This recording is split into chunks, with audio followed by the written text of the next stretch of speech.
പക്ഷേ പ്രധാനമന്ത്രി നരേന്ദ്രമോദിക്ക് 75 വയസ്സ് തികഞ്ഞു. സ്വാഭാവികമായും ഉയർന്നു വരുന്ന ചോദ്യം, RSSന്റെ ഒരു നയമനുസരിച്ച് 75 വയസ്സ് തികയുന്ന അല്ലെങ്കിൽ കഴിയുന്നവർ നേതാക്കന്മാരുടെ പാതയിൽ ഇരിക്കേണ്ട എന്നുള്ളൊരു നിലപാട് നേരത്തെ RSS കൊണ്ടുവന്നിരുന്നു.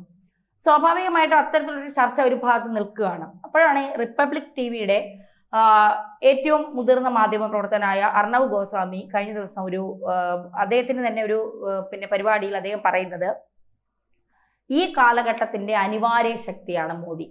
അങ്ങനെ പ്രായത്തിന്റെ പേര് പറഞ്ഞ് മാറ്റി നിർത്തപ്പെടാൻ കഴിയില്ല. ഇനിയാണ് രാജ്യം വലിയ രീതിയിലുള്ള പ്രതിസന്ധി നേരിട്ടുകൊണ്ടിരിക്കുമ്പോൾ മോദി എന്ന് പറയുന്ന അനിവാര്യ ശക്തിയെ മാറ്റി നിർത്തിക്കൊണ്ട് നമുക്ക് പോകാൻ കഴിയില്ല.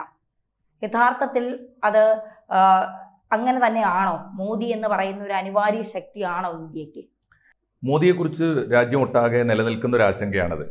75 വയസ്സ് പിന്നിട്ട സ്ഥിതിക്ക് അത്തരം 75 വയസ്സ് പൂർത്തിയാകുന്നവർ മാറണമെന്ന നിർദ്ദേശം പൊതുവെ എല്ലാ രാഷ്ട്രീയ പാർട്ടികളിലും ഉണ്ട്. BJPയിൽ നേരത്തെ സജീവമായിട്ടുണ്ട്.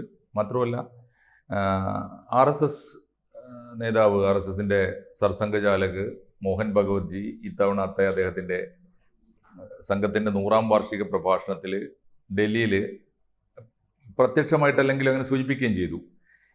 75 വയസ്സിൽ മാറണമെന്ന് തോന്നുന്നവർ മാറിക്കൊള്ളട്ടെ, അത് ഞങ്ങളല്ല തീരുമാനിക്കേണ്ടത് എന്നൊക്കെ പറഞ്ഞുകൊണ്ട്. അപ്പോൾ അർണബ് ഗോസ്വാമി ഈ സമയത്ത് ഈ പ്രശ്നം ഉയർത്തുന്നത് വളരെ പ്രധാനപ്പെട്ടതാണ്. അങ്ങനെ മാറാൻ സാധ്യതയുണ്ടോ? മാറിയാൽ ഇന്ത്യ നേരിടാൻ പോകുന്ന കാര്യം എന്താണ്? അർണബ് ഗോസ്വാമി കൃത്യമായി വാദിക്കുന്നത്, ആ വാദത്തിൽ അത് വസ്തുനിഷ്ഠമായിട്ട് പറയുന്ന കാര്യങ്ങളിൽ ന്യായമുണ്ട്. അദ്ദേഹം പറയുന്നത്, മോദി ഈ സമയത്ത് മാറാമോ? കാരണം മോദി തന്നെ കഴിഞ്ഞ 10-11 കൊല്ലം മുമ്പ് മോദി അധികാരമേൽക്കുമ്പോൾ ഉള്ള ഇന്ത്യയാണോ ഇന്ന്? ഇന്ത്യ ശക്തിപ്പെട്ടിട്ടുണ്ട്, ഇന്ത്യ വളർന്നിട്ടുണ്ട്. ആ വളർച്ചയിൽ ഒരു വയസ്സിൻ്റെ കാര്യം പറഞ്ഞ്, സർട്ടിഫിക്കറ്റിൻ്റെ കാര്യം പറഞ്ഞ് ആ വളർച്ചയെ തടസ്സപ്പെടുത്തണോ? ഇനി മോദി ഈ കാലയളവിൽ നടപ്പാക്കിയ പദ്ധതികൾ മുഴുവനും ഇച്ഛാശക്തിയുള്ള, അപാരമായ ധൈര്യമുള്ള ഒരു നേതാവിന് മാത്രം നിർവഹിക്കാൻ പറ്റിയ കാര്യങ്ങളാണ്. അത് നിർവഹിക്കാൻ പെട്ടെന്ന് മറ്റൊരാൾ വന്നാൽ അത് പൂർണ്ണമാകുമോ? മൂന്നാമത്തെ കാര്യം അദ്ദേഹം ചോദിക്കുന്നത്, മോദി തുടങ്ങി വെച്ച വികസന പദ്ധതികൾ, ഇന്ത്യയുടെ വളർച്ചയ്ക്ക് വേണ്ടിയുള്ള പദ്ധതികൾ, അദ്ദേഹത്തിന് മറ്റ് താല്പര്യങ്ങളൊന്നും ഇല്ലാതെ ദേശത്തിൻ്റെ പുരോഗതിക്ക് വേണ്ടി അദ്ദേഹം തുടങ്ങി വെച്ച പദ്ധതികൾ 1 കൊല്ലം കൊണ്ടോ 2 കൊല്ലം കൊണ്ടോ പൂർത്തിയാക്കാനുള്ളതാണോ? പൂർത്തിയാക്കാൻ പറ്റുന്നതാണോ? ദീർഘകാലത്തേക്കുള്ള പദ്ധതികളല്ലേ? അങ്ങനെയുള്ള ചോദ്യങ്ങളാണ് അദ്ദേഹം ഉയർത്തുന്നത്. അതുകൊണ്ട് അദ്ദേഹം ആവർത്തിച്ച് പറയുന്ന ഒരു കാര്യം ഇതാണ്, മോദി ഇനിയും വേണം, മോദി മാറാൻ പാടില്ല എന്ന് എല്ലാവരോടുമായിട്ട്. ഇത് എല്ലാവരും ശ്രദ്ധിക്കേണ്ടതാണ്, കേൾക്കേണ്ടവർ കേൾക്കേണ്ടതാണ്, പരിഗണിക്കേണ്ടവർ പരിഗണിക്കേണ്ടതാണ്. അനാവശ്യമായ ഇങ്ങനെ മോദി മാറുന്നു എന്ന ചർച്ച പോലും ഈ സമയത്ത് രാജ്യത്തിൻ്റെ ശത്രുക്കൾക്ക് ഗുണം ചെയ്യും എന്ന രീതിയിലൊക്കെയുള്ള നിർദ്ദേശങ്ങൾ അദ്ദേഹം പറഞ്ഞു. ഒന്ന്, ഇദ്ദേഹം എടുത്ത ധീരമായ തീരുമാനങ്ങൾ എണ്ണി പറയുന്നുണ്ട്. ഒരു പക്ഷേ മറ്റൊരാളായിരുന്നെങ്കിൽ എടുക്കാൻ സാധിക്കാത്ത തരത്തിൽ, എളുപ്പത്തിൽ എടുക്കാൻ സാധ്യമല്ലാത്ത തീരുമാനങ്ങൾ പലതും എടുത്തു. അതിലൊന്നാണ്, ഇദ്ദേഹം അധികാരത്തിൽ വന്ന ഉടനെ ഓർമ്മയുണ്ടല്ലോ, അപ്പോൾ നോട്ട് നിരോധിച്ചു. അപ്പോൾ ഈ ഡീമോണിറ്റൈസേഷൻ വന്നപ്പോൾ വലിയ തോതിൽ അതിന് എതിർപ്പൊക്കെ ഉണ്ടായി. ആളുകൾ വലിയ തോതിൽ ട്രോളുകയും പരിഹസിക്കുകയും വിമർശിക്കുകയൊക്കെ ചെയ്തിട്ടുണ്ട്. പക്ഷെ അത് അതിവേഗത്തിൽ അടങ്ങി. എങ്ങനെ അടങ്ങിയെന്നറിയോ? അപ്പോൾ ഈ നോട്ടുകൾ നിരോധിക്കുമ്പോൾ, അന്ന് ഇതുവരെ ഉണ്ടായിരുന്ന ഡിനോമിനേഷൻസ് നിരോധിക്കുമ്പോൾ യഥാർത്ഥത്തിൽ ഗവൺമെൻറ് ലക്ഷ്യം വെച്ചത് എന്താണെന്ന് ആളുകൾക്ക് മനസ്സിലായില്ല. അതിൻ്റെ ഗുണം എപ്പോഴാണ് മനസ്സിലായത്? ദീർഘകാലത്തെ കൊണ്ടാണ് മനസ്സിലായത്. കാരണം നോട്ടുകൾ പിൻവലിച്ചിട്ട് നമ്മളെന്താ വിചാരിച്ചത്? വലിയ നോട്ടുകൾ പിൻവലിച്ചാൽ പിന്നെ ട്രാൻസാക്ഷനൊക്കെ ചെറിയ നോട്ടുകൾ കൊണ്ട് വേണമല്ലോ. 500 ഉള്ളൂ ഇപ്പോൾ. അപ്പോൾ 500ൻ്റെ നോട്ട് കൊണ്ട്, കറൻസി കൊണ്ട് എല്ലാ ഇടപാടുകളും, സാമ്പത്തിക ഇടപാടുകളും നടത്തേണ്ടി വന്നാൽ എന്ത് ചെയ്യും എന്നാണ് വലിയ സമ്പന്നന്മാർ തൊട്ട് താഴെ തട്ടുള്ള മനുഷ്യന്മാർ വരെ ആലോചിച്ചത്. സത്യത്തിൽ ഡീമോണിറ്റൈസേഷൻ നടത്തുമ്പോൾ തന്നെ അതിൻ്റെ പിന്നിലുള്ള അജണ്ടയുണ്ട്. അത് UPI ആണ്, ക്യാഷ്ലെസ് കറൻസിയാണ്. അപ്പോൾ UPI ഇടപാടുകൾ ശക്തിപ്പെട്ടതിൻ്റെ അടിസ്ഥാന കാരണം ഡീമോണിറ്റൈസേഷൻ ആയിരുന്നു എന്ന് ആളുകൾ മനസ്സിലാക്കിയില്ല. അതാണ് മോദിയുടെ ദീർഘവീക്ഷണം. ഒരു പദ്ധതി കൊണ്ടുവരുമ്പോൾ അത് അതിനുവേണ്ടി ആവില്ല, അടുത്തൊരു ലക്ഷ്യം അതിനുണ്ടാവും. അത്തരത്തിലുള്ള ദീർഘവീക്ഷണമുള്ള പരിപാടികൾ. ഇപ്പോൾ അന്ന് വളരെ ധീരമായിട്ട് ആളുകൾ, വലിയ എതിർപ്പൊക്കെ ഉണ്ടായെങ്കിലും എവിടെ പോയി എതിർപ്പ്?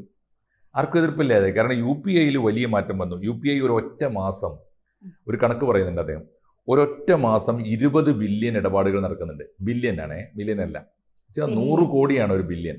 അപ്പോൾ 20 ഇൻറ്റു 100 കോടി, അത്രയും ഇടപാടുകൾ ഇന്ത്യക്കാർ ഒരു മാസം നടത്തുന്നുണ്ട് എന്ന് പറഞ്ഞാൽ അവർക്ക് 1000-ന്റെ നോട്ട് വേണം, 2000-ന്റെ നോട്ട് വേണം, യാതൊരു നിർബന്ധവുമില്ല. കോടികളുടെ ഇടപാട് ഇന്ത്യക്കാർ. എത്ര കോടിയുടെ ഇടപാടാണ് ഒരു മാസം നടക്കുന്ന UPI ഇടപാട്? 20 ബില്യൺ ഇടപാടുകളാണ്. നമ്പർ ഓഫ് ട്രാൻസാക്ഷൻസ് ആണ്. സംഖ്യ 25 ലക്ഷം കോടിയാണ്. ഇന്ത്യക്കാർ ഒരു മാസം നടത്തുന്ന ഇടപാടുകളിൽ ശരാശരി 25 ലക്ഷം കോടി രൂപ കൈമാറ്റം ചെയ്യുന്നുണ്ട്. അതുകൊണ്ട് 2000-ന്റെ നോട്ട് പോയതുകൊണ്ട് എന്താ സംഭവിച്ചത്? ഒന്നും സംഭവിച്ചില്ല. അപ്പോൾ നോട്ടുകൾ നിരോധിക്കുന്നതിൻ്റെ പിന്നിൽ ഒരു അജണ്ട ഉണ്ടായിരുന്നു. അത് അദ്ദേഹം ഇപ്പോൾ ജനങ്ങൾക്ക് ബോധ്യപ്പെടുത്തി.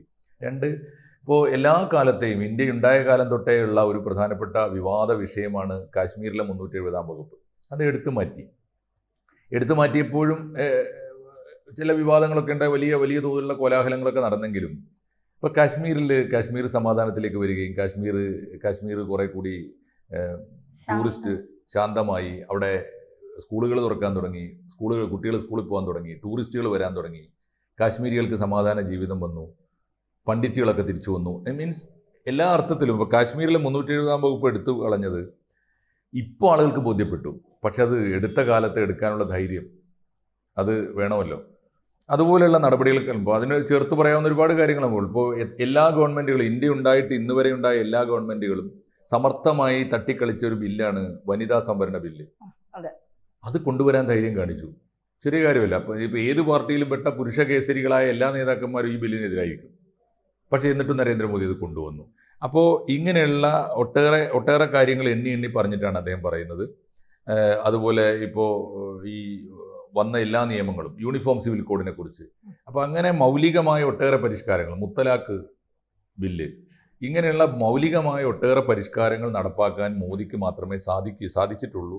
അതുകൊണ്ട് ഈ ഒരു ഘട്ടത്തിൽ മോദി മാറാൻ പാടില്ല. രണ്ടാമത്തെ കാര്യം, ഇന്ത്യയുടെ വിദേശ നയത്തിൽ വന്ന മാറ്റമാണ്. മോദി വിളിച്ചൊരു മുദ്രാവാക്യം വിളിച്ച കാലം തുടക്കത്തിൽ പലർക്കും അത് ആശങ്കയുണ്ടാക്കിയിരുന്നു. ഇപ്പോൾ ബോധ്യപ്പെട്ടു. ഭയം വേണ്ട, അഭിമാനം മതി. ഈ ഭയം വേണ്ട, ഇന്ത്യക്കാരൻ്റെ ഭയം മാറ്റിയെടുക്കുക, ഇന്ത്യക്കാരന് കോൺഫിഡൻസ് ഉണ്ടാക്കുക. അതാണ് ഒരു ഗവൺമെൻറ്, ഒരു രാഷ്ട്രത്തിൻ്റെ തലവൻ ആദ്യം ചെയ്യേണ്ടത്. അതിപ്പോൾ അതുണ്ടായ ഒരുപാട് സംഭവങ്ങൾ അദ്ദേഹം എണ്ണി പറയുന്നുണ്ട്. ഇപ്പോൾ ഒന്ന്, മോദി അമേരിക്കൻ കോൺഗ്രസിൽ പോയി. അമേരിക്കൻ കോൺഗ്രസ് എന്ന് പറഞ്ഞാൽ അമേരിക്കൻ പാർലമെൻറ്റിൽ വെച്ചാണ് മോദി പ്രഖ്യാപിക്കുന്നത് ഇന്ത്യ ലോകത്തിലെ 3ാമത്തെ സാമ്പത്തിക ശക്തിയായി മാറാൻ പോകുന്നു. നമ്മളോടല്ല, അവരോടാണ് പറയുന്നത്. ആലോചിച്ചൊക്കെ, ചെറിയ ധൈര്യമല്ല. അപ്പം തന്നെ അമേരിക്കയ്ക്ക് അറിയാം അമേരിക്കയ്ക്ക് കാര്യമായ അടി കിട്ടാൻ പോകുന്നു എന്നുള്ളത്. മാത്രമല്ല, അമേരിക്കയ്ക്ക് അത് മനസ്സിലാക്കിയിട്ടുണ്ടാവും, അവർ സമ്മതിച്ചിട്ടുണ്ടായില്ല. പക്ഷേ മോദി പറഞ്ഞു, ഇന്ന് ലോകത്തിലെ 3ാമത്തെ സാമ്പത്തിക ശക്തി ഞങ്ങളാണ് എന്ന് പറഞ്ഞാൽ അമേരിക്കയുടെ മുമ്പിൽ ഇങ്ങനെ ഓച്ചാനിച്ച് നിന്നിരുന്ന ഒരു പാവം കുട്ടിയുടെ നിലവാരത്തിലായിരുന്നില്ല പണ്ട്. അതിന് പകരം അമേരിക്കക്ക് വലിയ വെല്ലുവിളി, അമേരിക്കൻ പാർലമെന്റിൽ തന്നെ കയറിയിട്ട് ഇന്ത്യ വമ്പിച്ച സാമ്പത്തിക പുരോഗതി നേടാൻ പോകുന്നു എന്ന് എണ്ണി പറഞ്ഞു. അതുപോലെ തന്നെ ഇപ്പോൾ ഈ റഷ്യൻ എണ്ണ വാങ്ങാതിരിക്കാനാണ് അമേരിക്ക ഈ തിട്ടൂരം മുഴുവൻ കാണിച്ചത്. അപ്പോഴും റഷ്യൻ എണ്ണ പഴയതുപോലെ തന്നെ വാങ്ങുകയും മാന്യമായ ഇടപാട് റഷ്യയുമായി തുടരുകയും ചെയ്യുമെന്ന് പ്രഖ്യാപിച്ചു, അമേരിക്കയെ നിലക്ക് നിർത്താൻ. അതുപോലെ തന്നെ ഇന്ത്യ നടത്തിയ സൈനിക നീക്കങ്ങൾ, അതിപ്പോൾ നമുക്കൊക്കെ അറിയാവുന്നതാണ്. ഇപ്പം ഇത് മാത്രമല്ല, ഈ 2016 ഉറിയിലെ ഭീകരാക്രമണം ഉണ്ടായപ്പോൾ നടത്തിയ തിരിച്ചടി, 2019 പുൽവാമ, പിന്നീട് ബാലാക്കോട്ടിലെ എയർ അറ്റാക്ക്, ഇപ്പോൾ ഓപ്പറേഷൻ സിന്ദൂർ. എത്ര തവണയാണ് നമ്മുടെ സൈനിക നീക്കം വളരെ ധീരമായ തീരുമാനമെടുത്ത് നടപ്പാക്കിയത്. ആ നടപ്പാക്കിയ നീക്കങ്ങൾ മുഴുവൻ വിജയമായിരുന്നല്ലോ.